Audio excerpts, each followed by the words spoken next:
kusho ukuthi kwakuyimpi emkhathini kuliwa kulwelwa mina ukuthi bayangifuna ngapha noJesu uyangifuna because I remember ukuthi mangiqala ngigula ngangivele ngizwe izinto la endlebeni zami babayesha abanye bathi abalozi ngizwe ngathi kunemsindo la ekhulumayo ama voices endlebeni zami akhulumayo kube nento ethi phuma kube nento ethi khala kakhulu ngathi ungaphuma uhambe ngingazi ukuthi ngizoyapi kuhle uma ubona umuntu kuthiwa uyothwasa umuntu kubathi uvela aphume nje ahambe aye lapho kulo ndawo nami ngase ngifikelwe yileso spirit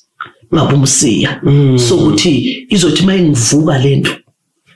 ngizocala manje sengiba miserable angisazazi ngiyakhala ngikhumula icathulo ngifuna ukuhamba ngeenyawo angimise ezantsi nyana lapha ngasenaledi kwakade kune container yeSLC ama public phone athi kimi no asifone sifonela ugogo endaweni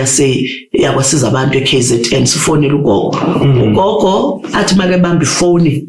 athi kuBaba Solomon ngizobiza umama la esikhuleka naye ngicela ukuthi umlethe efonini uMama Solomon abambe ifoni sizokhuleka naye base KZN ngila eOrange Farm ngibambe ifoni ngithi mangibambe ifoni akhuleke lo mama uma ngisasikhumbula isibongo sakhe uMama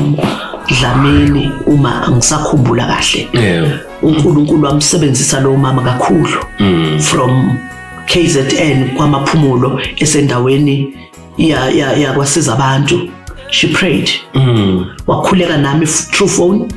uthe make khuleka nami baba uMsiya ngezwe la emahlomba ami ukuthi engathi kunamasimende ebengiwathwele ayawa wakhuleka umama ebiza igama lika Jesu wakhuleka ngezwe ukuthi ngiba relieved